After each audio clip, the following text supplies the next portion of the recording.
আমি কিংবদন্তির কথা বলছি। আমি আমার পূর্বপুরুষের কথা বলছি। তার করতলে পলিমাটির সৌরভ ছিল, তার পিঠে রক্তজবার মতো ক্ষত ছিল। তিনি অতিক্রান্ত পাহাড়ের কথা বলতেন, অরণ্য এবং সাপদের কথা বলতেন, পতিত জমি আবাদের কথা বলতেন। তিনি কবি এবং কবিতার কথা বলতেন। জিহ্বায় উচ্চারিত প্রতিটি সত্য শব্দ কবিতা, কর্ষিত জমির প্রতিটি শস্য দানা কবিতা।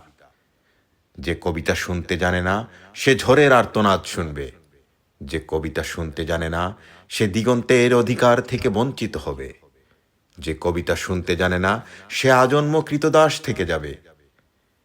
আমি উচ্চারিত সত্যের মতো স্বপ্নের কথা বলছি, উনুনের আগুনে আলোকিত একটি উজ্জ্বল জানালার কথা বলছি। আমি আমার মায়ের কথা বলছি। তিনি বলতেন, প্রবাহমান নদী যে সাঁতার জানে না তাকেও ভাসিয়ে রাখে।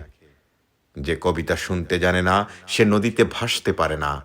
যে কবিতা শুনতে জানে না সে মাছের সঙ্গে খেলা করতে পারে না। যে কবিতা শুনতে জানে না সে মায়ের কোলে শুয়ে গল্প শুনতে পারে না।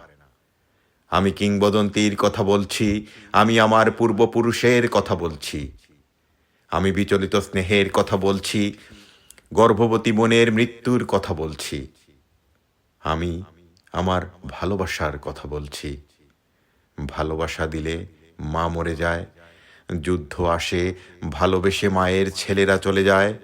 আমি আমার ভাইয়ের কথা বলছি। যে কবিতা শুনতে জানে না সে সন্তানের জন্য মরতে পারে না। যে কবিতা শুনতে জানে না সে ভালোবেসে যুদ্ধে যেতে পারে না। যে কবিতা শুনতে জানে না সে সূর্যকে হৃৎপিণ্ডে ধরে রাখতে পারে না। আমি কিংবদন্তির কথা বলছি, আমি আমার পূর্বপুরুষের কথা বলছি। তার পিঠে রক্ত জবার মতো ক্ষত ছিল, কারণ তিনি কৃতদাস ছিলেন। আমরা কি তার মতো কবিতার কথা বলতে পারবো? আমরা কি তার মতো স্বাধীনতার কথা বলতে পারবো?